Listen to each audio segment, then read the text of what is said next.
오늘 예배에 나오신 우리 사랑하는 교우님들 모두에게 주님의 은총이 함께 하시기를 간절히 소망합니다. 오늘은 본문을 중심으로 당신의 옷자락을 펴 당신의 여종을 덮으소서라는 제목으로 말씀을 나누고자 합니다. 계속해서 부탁을 드리고 있습니다. 룻기를 함께 강의하고 또 설교하는 동안에 이 한 단어는 꼭 기억했으면 좋겠다라고 부탁을 드렸습니다. 바로 헤세드라고 하는 단어입니다. 헤세드라는 것은 지난주에도 그 전주도 설명드린 것처럼 한 믿음의 공동체 안에서 약한 자가 곤고한 처지에 빠졌을 때 강한 자가 자발적으로 도움을 베푸는 사랑, 인애 또는 충성이라고 이야기했습니다. 여러분, 우리 지난주에 나오미와 룻이 보아스에게 어떻게 접근해야 되는지를 계획하고 또 그 부분에 대해서 자세히 준비하는 과정들을 살펴보았습니다. 어떤 의미에서 이 나오미와 룻은 참 가련한 여인들이었지만 이 두 사람 사이에는 누구도 끊을 수 없는 깊은 사랑으로 결탁되어 있는 진정한 모녀지간이었습니다. 그래서 나오미는 사랑하는 딸처럼 여겨지는 룻을 위하여 행복할 수 있도록, 그가 참된 안식을 누릴 수 있도록 보아스와 연을 이어주고자 했습니다. 그래서 여러 가지 계획을 하고 그 일을 실행하도록 이야기를 했습니다. 오늘 그 룻은 과감하게 시어머니의 요구를 그대로 순종하는 모습이 오늘 본문에 기록되어 있습니다. 여러분, 설교를 진행하기 전에 우리가 좀 관점을 바꾸어서 한 가지 좀 이야기를 나누고자 합니다. 여러분, 우리나라에서 현모양처, 우리 여성들이 가장 이상적인 여성으로 설명할 때, 좋은 여성, 이런 희망스러운 여성을 이야기할 때 현모양처라는 단어를 사용을 했습니다. 그러나 이 현모양처라는 이야기를 쓸 때 가장 먼저 언급되는 여인이 바로 신사임당일 것입니다. 그런데 최근에 어떤 제가 책을 읽다가 신사임당은 사실 현모양처가 아니었다라고 하는 이야기를 읽었어요. 조금은 의아했습니다. 저 좀 살펴보니까 이 사임당 신씨는 현숙한 어머니임에는 틀림없었지만 양처, 어진 아내는 아니었다는 것입니다. 여러분, 이 양처, 어진 아내의 이미지는 이 일제 시대에 만들어진 굉장히 강요되어진 의미가 담겨져 있었습니다. 사실 사임당 신씨는 어릴 적부터 군자가 되는 꿈을 키우던 매우 독립적인 여성이었습니다. 스스로 13세에 자신을 사임당이라는 이름을 지어서 사용을 했습니다. 이 사임당 신씨는 아주 그림과 또 예술에 아주 탁월한 여인이었고 당대의 유명한 그런 예술가들과 지식인들 사이에서도 돋보이는 존재였습니다. 사임당은 결혼 이후에도 남편이 잘못하거나 올바른 판단을 내리지 않을 때는 꾸짖고 그 부분을 바로 잡도록 요청하는 매우 강직한, 어떤 의미에서 어질지 않은 매우 용기 있는 여성이었습니다. 그런 점에서 신사임당은 현모였지만 단순히 시대가 우리 구시대에 요구했던 어진 아내상은 아니었던 거죠. 여러분, 성경에도 현숙한 여인이라는 단어가 나옵니다. 자문에 보면 우리 가정에서 얻을 수 있는 복 중, 특별히 이 남자들에게 있어서 얻을 수 있는 복 중에 굉장히 중요한 복으로 현숙한 아내를 얻는 것을 굉장히 큰 복으로 말하고 있습니다. 그런데 잠언 31장에 보면 누가 현숙한 여인을 찾아 얻겠느냐?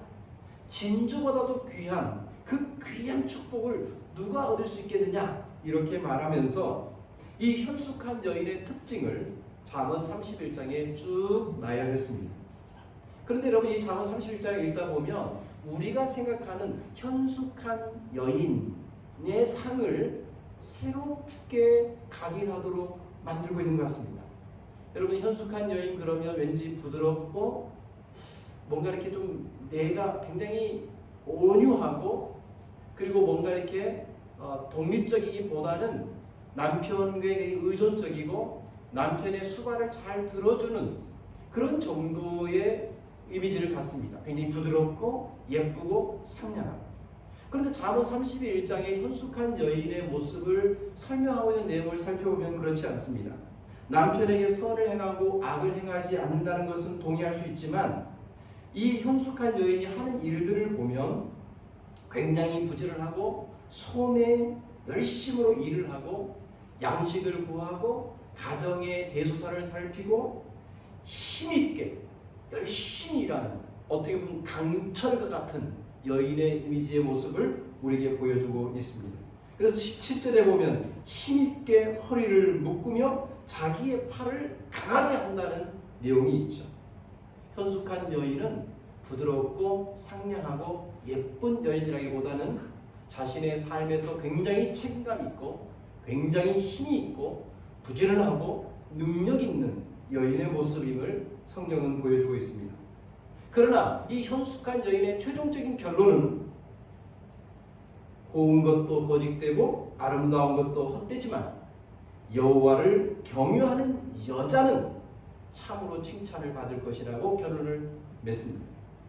현숙한 여인은 예쁘고 상냥한 여인이 아니라 오히려 어떤 의미에서는 강하고 부지런하고 힘이 있고 무엇보다도 여호와를 굳게 믿고 의지하는 여인인 것이죠. 이런 점에서 우리 기쁨의 모든 성도들의 소망이, 특별히 여자 성도님들이 어떤 의미에서는 성경에서 말하는 이 현숙한 여인의 그 축복을 함께 누렸으면 좋겠습니다. 남편에게 잘할 뿐만 아니라 자녀에게도 잘하고 자신의 삶을 아주 부지런하게 건강하게 힘있게 무엇보다도 여호와를 경외하는 아름다운 여성이 되기를 진심으로 축복합니다. 그런데 잠언 31장의 현숙한 여인은 어떤 의미에서 보면 오늘 우리가 지금 살펴보고 있는 룻기에 등장하는 룻과 매우 흡사하다는 생각을 하게 되었습니다. 저는 룻기를 계속 살펴보면 볼수록 룻이야말로 정말 성경에서 보여주는 현숙한 여인의 대표적인 모델은 아닐까라는 생각을 하게 되었습니다. 특별히 오늘 본문 말씀 오늘 3장 5절부터 9절의 내용을 보면 이 룻이 얼마나 용기 있고 얼마나 충성스럽고 얼마나 하나님에 대한 믿음과 신앙이 깊어지고 있는지를 보게 되는 거죠. 오늘 본문에 보면 이 룻의 모습은 참으로 충성스럽기 그지없음을 알게 됩니다. 룻기 3장 5절과 6절에 보면 룻이 시어머니에게 이르되 어머니의 말씀대로 내가 다 행하겠습니다 라고 약속하더니 6절에 보면 어머니의 말씀하신 그대로 다 했다라고 이야기하고 있습니다. 여기 5절과 6절에 다 했다라고 하는 이 다는 히브리어로 콜이라는 단어인데 모두 했다는 것입니다. 하나도 빠짐없이 온전하게 완벽하게 그 명령대로 수행했다라는 의미를 가지고 있습니다. 그렇다면 여러분 룻이 시어머니의 명령대로 어떻게 충성스럽게 얼마나 온전하게 그 일을 했을까요? 먼저 7절 말씀을 보겠습니다. 보아스가 먹고 마시고 마음이 즐거워 가서 곡식단 더미의 끝에 누운지라 룻이 가만히 가서라고 되어 있습니다. 여러분 사실은 시어머니 나오미가 룻에게 보아스에게 접근할 때 중요한 행동 지침 중에 하나는 보아스가 먹고 마실 때까지 그에게 보이지 말라고 굉장히 은밀하고 조심스럽게 접근하도록 요청을 했습니다. 그런 의미에서 오늘 7절에 보면 보아스가 먹고 마실 때까지 룻은 가만히 있었던 것 같습니다. 여기서 한 가지 질문을 던져볼 수 있죠. 왜 나오미는 룻에게 보아스가 먹고 마실 때까지 룻의 정체를 드러내지 말라고 했을까요? 7절은 오늘 보면 7절은 그 힌트를 제공해 줍니다. 보아스가 먹고 마시고 어떻게 됐어요? 마음이 즐거워졌습니다. 여러분, 이 마음이 즐겁다라는 말은 히브리어로 마음이 좋아졌다라는 의미입니다. 근데 여러분, 대부분 음식을 먹고 기쁨과 즐거운 상태, 여러분 우리 맛있는 음식 먹고 나면 기분이 좋아지죠? 바로 그런 상태를 의미하기도 합니다. 근데 때때로는 이 좋아졌다라는, 마음이 즐거워졌다라는 이 말이 술과 연관될 때는 술에 취해서 잘못되고 어리석은 행동을 할 수밖에 없는 그 만취 상태를 의미할 때도 있습니다. 그러나 우리가 지금까지 보아스의 모습을 살펴볼 때 보아스의 마음이 좋아졌다는 것은 술을 취해서 어리석은 행동을 할 만큼 그렇게 만취 상태가 되었다라고 보기보다는 그가 추수의 기쁨, 그리고 이것을 참 함께 사람들과 나누며 기쁨과 감사로 마음이 넉넉해지고 행복해진 상태가 되었다라고 해석하는 것이 오늘 문맥의 흐름상 훨씬 좋을 것 같습니다. 그렇게 마음이 넉넉해지고 행복해지고 여유가 되어진 이 보아스가 드디어 곡식단 더미 끝에 누웠습니다. 여기 곡식단 더미는 곡식의 알곡을 모아놓은 곳이라고 충분히 해석이 될 수 있습니다. 여러분, 이제 보아스가 곡식단에 맛있게 먹고 곡식단에 누웠을 때 룻이 어떻게 행동합니까? 가만히 가고 있습니다. 여기 가만히라는 이 단어는 매우 조심스러운 표현이고 은밀한 표현이고 매우 정숙한 표현입니다. 그러니까 지금 시어머니 나오미가 룻에게 요구한 대로 누구에게도 보이지 않고 정말로 은밀하게 보아스에게 접근하고 있는 룻의 모습을 볼 수 있습니다. 계속해서 3장 7절을 보면 룻이 가만히 가서 어떻게 합니까? 그의 발치 이불을 들고 거기 누웠다라고 이야기합니다. 여러분, 여기 발치 이불을 들고 거기 누웠다, 이것은 나오미가 그대로 요구한 행동을 그대로 시행하고 있는데 원문에 보면 이 의미가 이불이라고 하는 의미는 원문에는 없습니다. 원문은 그의 발치를 드러내고 누웠다. 쉽게 말하면 우리 그 양말을 신는 부분 있죠. 그 부분을 다 벗겼다는 거예요. 그 부분이 드러났다는 이야기예요. 발끝이 드러나도록 누웠다. 여러분, 지금 한밤입니다. 보아스는 아무도 없는 곳에 지금 혼자 누워 있습니다. 그리고 막 그 흡족한 상태로, 기분 좋은 상태로 지금 잠에 들었습니다. 그리고 아무도 보지 않게 은밀하게 성숙한 여인 룻이 보아스에게 접근을 합니다. 그러더니 보아스의 이불 한쪽을 드러내고 보아스의 발에 룻이 눕습니다. 여러분, 이쯤 되면 우리 보편적으로 남자와 여자가 깊은 성적인 연합을 하지 않겠는가라고 충분히 상상해 볼 수 있습니다. 그러나 오늘 성경에는 그 어떤 그 상상을 가능하도록 만들긴 있지만 성경 어디에도 보아스와 룻이 깊은 관계를 맺었다라고는 언급해 주지를 않습니다. 성경은 오직 보아스와 룻이 이런 성적인 관계를 상상할 수 있는 분위기 속에 있지만 룻은 그의 어머니 나오미가 요청한 그 명령 그대로 온전히 충성하고 있음만을 강조해주고 있는 거죠. 여러분, 이처럼 룻은요 진심으로 시어머니의 말씀에 충성하는, 시어머니의 말씀을 그대로 순종할 줄 아는 충성된 여인이었음을 보게 됩니다. 여러분, 누군가 나를 정말로 사랑한다고 할 때, 시어머니가 아니라 정말로 나를 딸처럼 여기는 친어머니처럼 느껴질 때, 그때에는요 그분의 말씀이 무슨 요구를 하든지 간에 그대로 하고 싶어지는 거죠. 여러분, 진정한 사랑의 관계에서는 그의 말이 위험하고 그의 요구가 무리하고 때로는 그의 말이 이해가 되지 않는 상황에도 정말 사랑의 관계에는 그대로 순종하고 그대로 충성해 줄 수 있는 그런 관계가 되는 것입니다. 오늘 지금 나오미와 룻은 지금 어찌 보면 굉장히 위험천만한 일이지만 어머니를 뜨겁게 사랑했고 또 며느리를 뜨겁게 사랑했던 이 두 여인은 정말로 사랑으로 똘똘 뭉쳐 온전한 순종, 온전한 또 충성을 하고 있는 것을 볼 수 있습니다. 자, 그렇다면 우리 여기서 좀 질문을 던져보죠.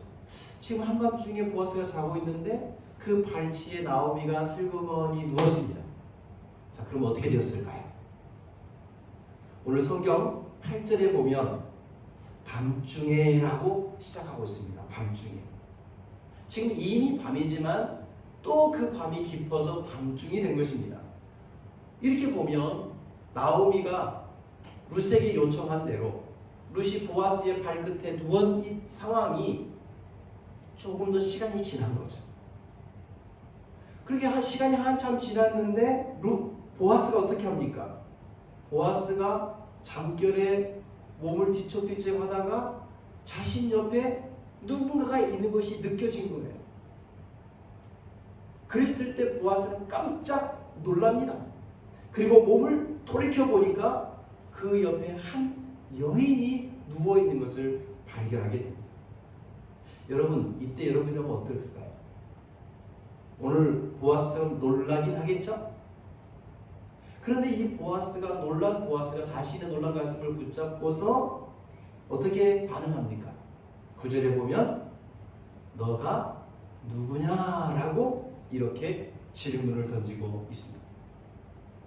여러분, 지금 이 보아스의 반응과 질문에는요, 우리가 일반적으로 그렇지, 한밤중에 혼자 자고 있는데 갑자기 누가 옆에 인기척이 느껴지고 돌이켜보니까 아주 그냥 누군지는 모르지만 여인이 누워있는 그런 상태라면 놀랄 수밖에 없겠죠.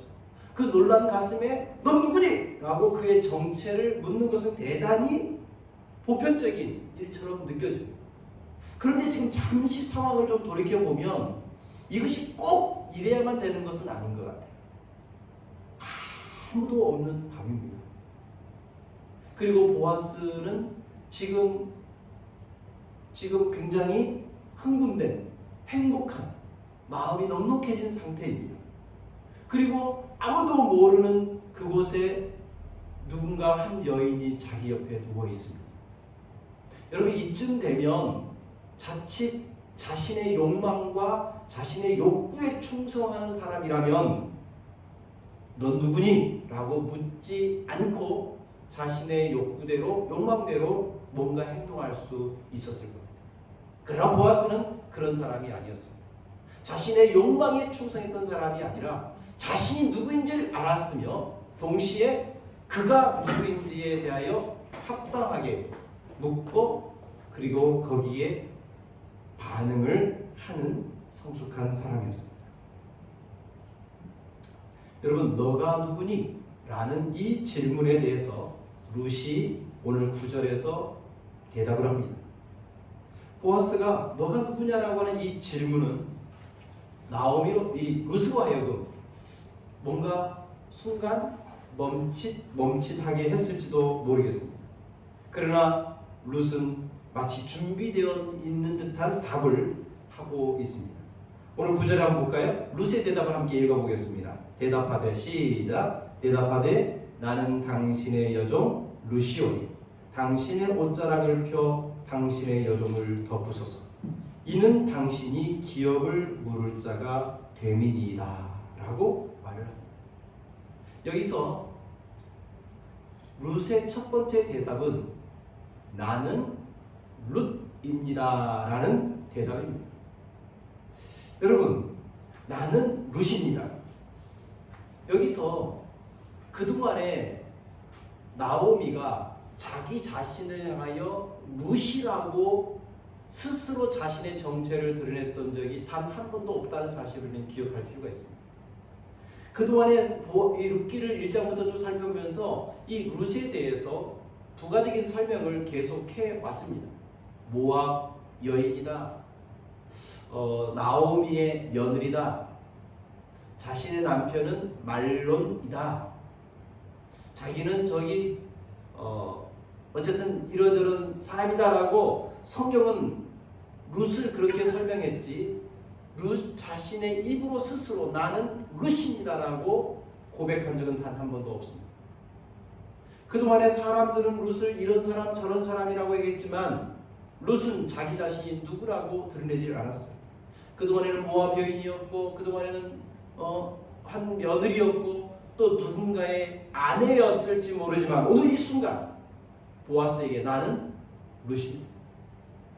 나는 누구에게 어떤 사람이 아니라 나는 한 인간으로서 존엄한 인간으로서 지금 당신 앞에 서 있는 나는 룻입니다. 이렇게 지금 고백하고 있는 거죠. 두 번째 나오미의 이 룻의 대답은 나는 당신의 누구라고 얘기합니까? 여종입니다 라고 이야기하고 있습니다. 근데 여러분 이 여종이라는 단어가 굉장히 중요한 의미를 갖고 있는 것 같습니다. 여러분 이 룻과 보아스의 대화 속에서 자신이 누구인지를 설명했던 룻은요 점점 자신의 정체를 새롭게 이렇게 보여주고 있습니다. 그동안에 보아스에게 룻은 자기 자신을 몇 가지로 설명을 했는데 첫 번째는 2장 10절에 보니까 나는 이방 여인입니다 라고 설명을 했습니다. 나는 이방 여인입니다. 그러더니 2장 13절에서는 보아스의 친절과 호의를 받으면서 당신이 이 하녀를 위로하시고 기쁘게 해주시니 감사합니다. 하녀라고 표현합니다. 그러더니 오늘 3장 9절에는 너는 누구니? 라고 물을 때 룻이 나는 당신의 여종입니다 라고 이야기하고 있습니다.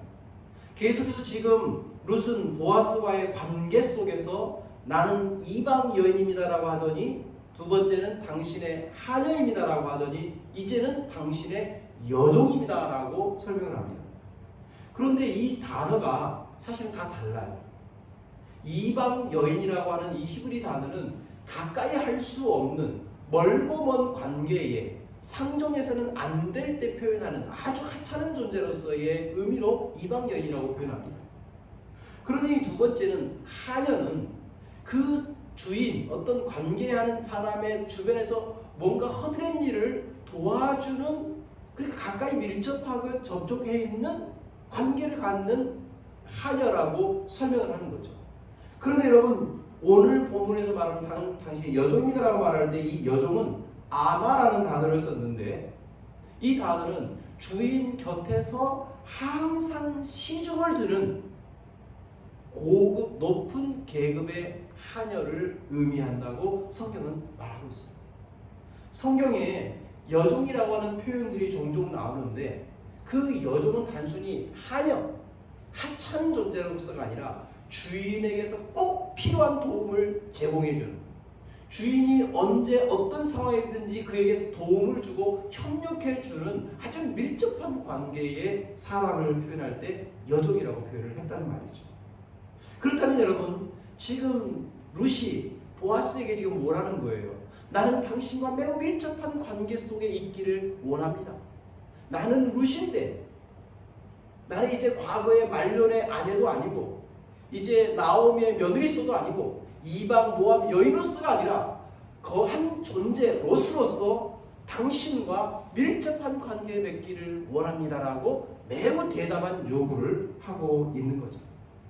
계속해서 이 대담한 용기를 가진 룻은 세 번째로 자기 자신에 대해서 이야기를 하면서 굉장히 중요한 요청을 하고 있습니다. 분명히 보아스는 너는 누구냐라고만 이야기했는데 룻은 나는 룻이고 여종일 뿐만 아니라 이제 내가 그러기 때문에 당신에게 이런 요청을 하고 있습니다. 세 번째는 뭐라고 얘기합니까? 당신의 옷자락을 펴 당신의 여종을 덮어 주십시오라고 요구하고 있습니다. 여러분 이 룻의 세 번째 요구가 어떤 의미겠습니까? 당신의 옷자락을 펴 당신의 여종을 덮어 주소서. 여러분 이 옷자락을 펴서 덮어준다라고 하는 아주 대표적인 용례가 성경의 에스겔서에 나옵니다. 에스겔 16장에 보면 내가 너의 곁으로 지나며 보니 너의 때가 사랑을 할 만한 때라. 내 옷으로 너를 덮어 벌거벗은 것을 가리고 내게 맹세하고 언약하여 너를 내게 속하게 하였느니라. 그러면서 쭉 13절에 가보면 너를 황후의 지위에 올렸느니라 라고 말합니다. 여러분, 이것은 문맥의 흐름을 보면 에스겔서에서 여호와께서 이스라엘 백성을 굉장히 불쌍히 여기셨을 뿐만 아니라 그를 깊이 사랑하셨기 때문에 하나님 여호와의 아내로 맞아들이고 그 아내로 맞아들인 이스라엘을 아주 존귀하게 만들어주겠다라고 하는 의미입니다. 바로 이 대표적인 용례 속에서 내가 내 옷으로 덮어주리라는 이 표현은, 이 옷이라는 표현은 사실은 원문을 직역하면 내 날개로 덮어주겠다라고 하는 뜻이에요. 그러니까 지금 이 룻이 보아스에게 당신의 옷으로, 아니 당신의 날개로 나를 덮어달라고 하는 이 요구는 당신이 나와 결혼해 주기를 요청하는, 마치 프로포즈와도 같은 은유인 것입니다. 그러면서 네 번째로 대답을 하는데 당신은 기업 물을 자입니다 라고 성경은 이야기합니다. 여러분, 당신은 기업의 이는 기업 물을 자입니다 라고 말할 때 이 이는이라고 하는 이 단어는 왜냐하면 이라는 이유와 원인을 포함하고 있습니다. 내가 왜 당신에게 나와 결혼해 달라고 요청할 수 있는 그 이유는 당신은 나의 기업을 물을 자이기 때문입니다 라고 설명하고 있는 거죠. 여러분, 우리 지난번에 기업 물을 자, 즉 고엘에 대한 이야기를 하면서 고엘은 크게 세 가지 의미를 가진다고 했습니다. 첫 번째는 피해 고엘, 부당한 일에 대하여 보복을 해주는 의무가 있는 거죠. 땅의 고엘, 잃어버린 땅을 되찾아주는 땅의 고엘. 세 번째는 몸의 고엘, 후손이 없는 친척의 대를 이어줄 의무와 책임을 가진 것이 고엘입니다. 그런데 이 세 가지 고엘의 의미 속에서 룻은 보아스에게 두 번째와 세 번째 고엘을 연결시켜서 요청하고 있습니다. 당신은 나에게 땅을 대신 물러줘야 될 땅의 고엘인 동시에 당신은 나의 몸까지 물러서 나를 결혼하여 안정되게 해줘야 될 의무와 책임이 있는 고엘입니다라고 말하고 있는 거죠. 근데 사실 성경 어디에도요 땅의 고엘과 몸의 고엘을 함께 묶는 것은 이 룻기밖에 보이지 않습니다. 근데 이미 제가 지난번에 고엘에 대해서 말씀드렸던 것처럼 이 고엘은 헤세드를 가진 사람만, 하나님의 그 지극한 사랑을 가진 사람만 할 수 있는 일이었다는 사실을 우리는 잘 알고 있지. 그러기에 지금 룻은 보아스가 그동안에 자신에게 베풀어준 헤세드를 경험하면서 이 사람이야말로 하나님의 헤세드를 나에게 제공해 줄 수 있는 사람이라는 깊은 확신 속에서 이렇게 일을 진행하고 실행하고 있는 것입니다. 여러분, 정리를 한번 해보시죠. 넌 누구냐? 이 보아스의 단순한 질문에 룻은 나는 누구입니다 라고 말하는 것과 동시에 당신은 나에게 이런 존재라고 이야기합니다. 나는 룻입니다. 이제는 과거의 말론의 아내도 아니고 누구의 며느리도 아니고 저 멀리서 온 나그네도 아니고 나는 하나님께서 지으신, 하나님께서 인정하신 고귀한 한 인격체로서의 룻입니다. 그리고 이제 나는 당신과 가까이 밀접한 관계를 갖기를 원하는 당신의 여종입니다. 그런데 내가 더 원하는 것은 당신이 나에게 당신의 날개를 펴서 나를 덮어 참으로 안정한 삶을 살 수 있도록 나를 당신의 품으로 이끌어 주십시오. 왜냐하면 당신은 나의 고엘, 나의 기업을 물러주고 나를 책임져 줄 의무와 책임이 있는 사람입니다 라고 요구하고 있습니다. 근데 여러분, 저는 이 장면을 보면서 한 번 더 생각해 보니까 룻이라고 하는 여인이 너무너무 당돌해 보이는 거예요. 이미 우리가 앞서 말한 대로 시어머니 나오미가 요청한 그대로 순종하는 아주 충성된 여인이었다는 것은 누구나 동의할 수 있어요. 그런데 이 충성의 도가 어떤 의미에서는 굉장한 자신감으로 막 차오른 것 같아요. 그래서 감히 보아스라는 사람에게 당돌하게 나와 결혼해 주세요. 왜냐하면 당신은 나의 고혈이기 때문이라고 용기 있게 굉장히 당돌하면서도 굉장히 뭐랄까요 막 그 용기가 가득한 그런 여인으로 오늘 등장하고 있습니다. 마치 잠언 31장에 나오는 현숙한 여인, 힘있고 강직하고 무엇인지 해낼 수 있는 그런 용기가 가득한 여인이 바로 이 룻의 모습이었던 거죠.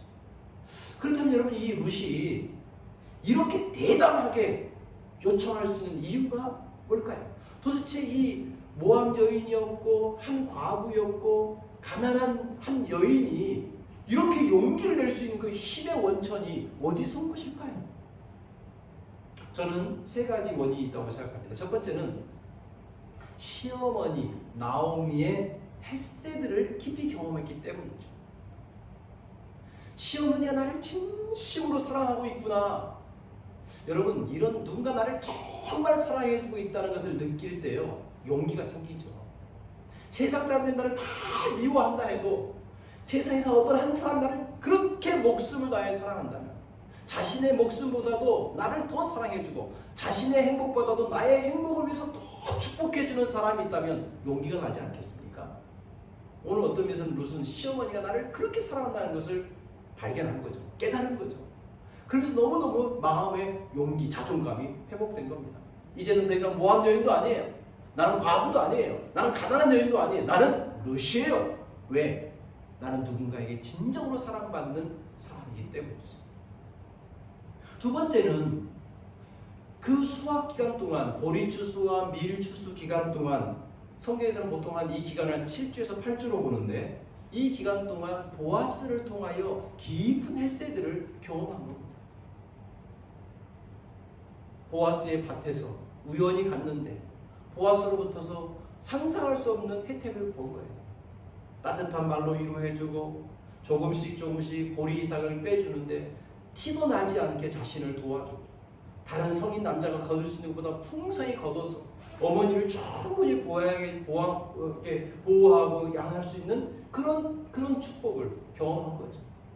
그러면서 이 보아스의 헤세드를 통하여 그 내면에 놀라운 한 가지 인사이트가 생긴 겁니다. 그것은 시어머니를 통해서 발견한 것이긴 하지만 보아스의 헤세드를 보여준 것을 보면서 그렇지 우리의 진정한 헤세드는 바로 하나님이시지. 하나님께서 율법을 주시고 고엘 제도를 주시고 계대 결혼을 주셔서 우리에게 이런 율법을 주신 것은 하나님이 우리를 진심으로 사랑하기 때문에 주신 하나님의 헤세드지. 그 헤세드가 우리에게는 있지. 남편을 잃어버렸습니다. 두 아들을 잃어버렸습니다. 이미 땅도 팔아 넘겨버렸습니다. 돌아와 보니 자기를 알아주는 사람 별로 없습니다. 당장에 심은 것도 없어서 거둘 것도 없는 가난한 상태입니다. 그런데 보아스를 통해서 헤세드를 경험하며 그래 하나님이 진짜 나의 헤세드야. 하나님이 나에게 헤세드를 베풀어 준다면 어떤 역경도 고난도 이길 수 있어. 이거를 나오미가 발견한 거예요. 그리고 그 발견한 하나님의 헤세드를 룻에게 이야기해주고 룻으로 하여금 보아스를 통하여 하나님의 헤세드가 임하기를 갈망하며 지금 은밀하게 보아스 곁으로 접근을 했던 것입니다. 여러분 이 과정에서 저는 가장 중요한 게 뭐냐면 보아스라고 생각해요. 만약 시어머니의 헤세드를 경험하고 그리고 하나님의 헤세드가 우리에게 있을 것을 알고는 있지만 만약 그 하나님의 헤세드를 우리에게 제공해 줄 수 있도록 하는 중보자인 보아스가 거부한다면 이건 아무것도 아니죠.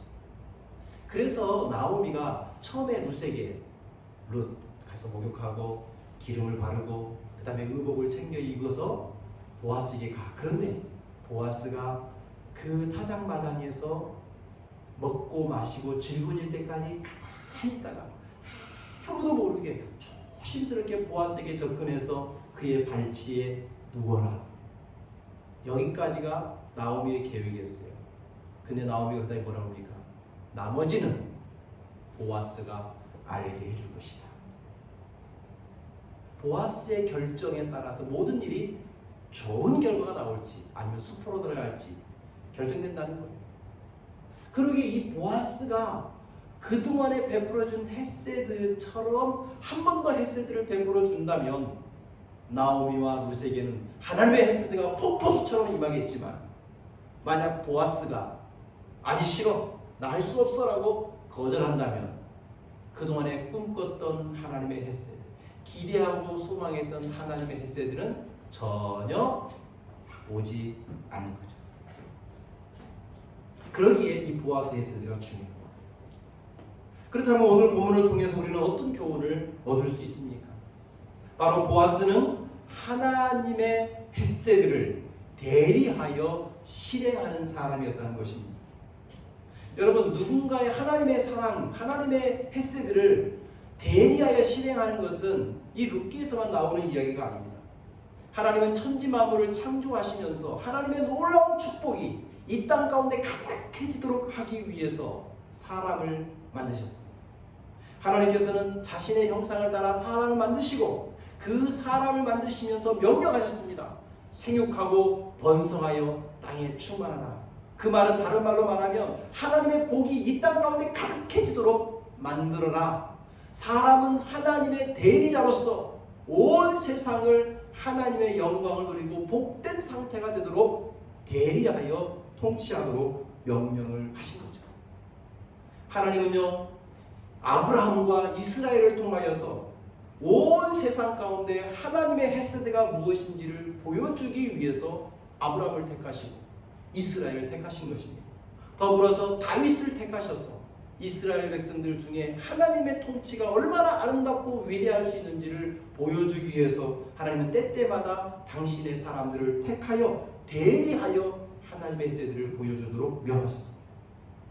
무엇보다도 예수 그리스도께서는 오늘 우리에게 하나님의 통치가 임하고 하나님의 헤세드와 하나님의 축복이 임하도록 하기 위해서 제자들을 부르셨죠. 그리고 마지막에는 제자들에게 너희는 가서 모든 족속에게 제자를 삼아라. 그래서 하나님의 축복이, 하나님의 능력이, 하나님의 영광이 온 사람 가운데 펼쳐나가도록 제자들에게 위임하시고 명령하셨던 것입니다. 그리고 하나님은 그 자신의 놀라운 헤세드를 지금도 이 세상에 보여주기 위하여 이 세상 가운데 세우신 기관이 있습니다. 그게 바로 무엇입니까? 하나님은 교회를 이 땅에 세워주셨습니다. 하나님은 하나님의 사랑, 하나님의 축복, 하나님의 능력, 하나님의 헤세드가 이 세상 가운데 구현되고 나타나도록 하기 위해서 세운 기관이 바로 교회예요. 여러분, 우리는 날마다 이렇게 기도하죠. 주기도문에 보면 하나님의 뜻이 하늘에서 이루어진 것 같이 어디에서도 이루어지기를 원합니까? 땅에서도 이루어지기를 원합니다. 우리 날마다 기도하잖아요. 하나님의 아름다운 영광이 이 땅 가운데 나타나도록, 하나님의 아름다운 그 헤세드가 이 땅 가운데도 헤세드가 펼쳐지도록 하기 위해서 우리는 기도하고 있잖아요. 사랑하는 성도 여러분, 왜 하나님이 우리에게 그 예수 그리스도를 통하여 놀라운 헤세드를 보여주셨습니까? 우리가 죄악 가운데 빠져서 죄를 이길 수도 없고 죄와 싸워도 날마다 실패하고 그래서 죄의 노예가 되고 죄를 짓고 싶지 않아도 죄를 짓게 되고 이거 내가 죄를 이긴다고 결단하지만 또다시 반복적으로 죄를 짓고 그래서 남들은 모르지만 내 속으로는 나는 이렇게 죄에 대해서 날마다 왜 실패하지? 나는 이렇게 무력하지? 나는 이렇게 안 되지? 스스로 마음에 자기 자신을 저주하고 고통스러워하는 우리를 향하여 그래 너희들은 안 되지. 그러기 때문에 예수 그리스도를 바라봐야지 라고 말하며 우리의 모든 죄를 대신하여 십자가에 달려 죽이신 예수 그리스도, 그 예수님 우리를 향하신 하나님의 놀라운 헤세드예요. 그 헤세드를 우리가 경험했다면 이제 우리도 그 경험한 헤세드를 세상 가운데 보여주도록 하기 위하여 우리를 교회로 부르신 것입니다. 그러기에 사랑하는 성도 여러분, 보아스가 하나님의 헤세드를 대리한 것처럼 오늘 우리 교회는 하나님의 그 사랑을 이 땅 가운데 보여주고 전파하게 세워진 것이고 그 교회의 일원으로 세움받은 우리 성도님들, 교우님들 한 사람 한 사람도 그래 내가 보아스처럼 하나님을 대리하여 지금 당신의 날개로 나를 덮어달라고 요구하는 이 룻에게 보아스가 그래 내가 헤세드를 베풀어야겠다 라고 결정하는 것처럼 오늘 우리도 그런 의무와 책임감이 주어져 있는 것입니다. 지난주에 설교를 시작하면서 사진 하나를 보여드린 것이 기억이 납니다. 모놀리트라고 하는 작품입니다. 노르웨이 오슬로라고 하는 도시에 이 비겔란이라고 하는 작가가 인간의 본성, 인간의 어떤 내재된 그 본성을 상징하듯 이 모놀리트라고 하는 작품을 하나를 만들었습니다. 이 앞으로 돌려주세요. 네, 그림을 좀 보여주세요. 근데 여러분 왜 안 되죠? 네, 됐습니다. 앞에 넣으십시오. 네, 됐습니다. 요 앞으로 하나 더. 반대로 넣어요. 네, 지워졌어요? 됐어요. 여러분 이 모놀리트라고 하는 이 작품은 사실은 비겔란이 온전히 그렇게 만든 작품은 아니었어요. 비겔란은 석고 모형으로 이 모놀리트를 축소해서 석고 모형으로 조그맣게 만들어 쓸 뿐입니다. 그러나 이 비겔란이 사후에 그 비겔란을 굉장히 존경하고 사랑했던 3명의 석공이 비겔란이 만들어 놓은 석고 모형을 그대로 이 공원에다가 만들어 세운 거죠. 무려 14년 동안 만들었다고 합니다. 여러분, 한 사람이 위대한 작품을 이 땅에 태어나기 때까지는 한 사람의 힘만으로 되는 게 아니에요. 비겔란은 자신의 작품을 머릿속으로 구상하고 조그맣게 석고로 만들었을 뿐입니다. 그러나 그것이 얼마나 위대하고 아름다운 것인지를 깨달은 석공들은 비겔란이 원했던, 바랬던 모양 그대로 현실로 구현해 냈던 거죠. 사랑하는 성도 여러분, 하나님의 헤세드는 너무 놀랍습니다. 그것을 경험한 사람은 그것을 누군가에게 전하지 않고는 견딜 수가 없는 거죠. 그런 의미에서 오늘 우리가 얼마나 하나님의 사랑, 헤세드를 경험했는지를 아는 사람은 당연히 이 헤세드를 누군가에게 베풀 수 있는 사람이 되는 거죠. 하나님이 우리 가운데 보여주신 헤세드를 우리의 삶 속으로 구현해내기 위하여 세워진 것이 교회고, 그 교회를 위하여 한 사람 한 사람 부른 것이 바로 우리 성도들인 것입니다. 이번 한 주간 동안 여러분을 향하여 나에게 당신의 날개를 펴서 나를 덮어주세요. 당신의 옷자락으로 나를 품어주세요. 내가 외롭고 힘듭니다. 난 당신의 따뜻한 온기가 필요합니다. 난 당신의 위로가 필요합니다.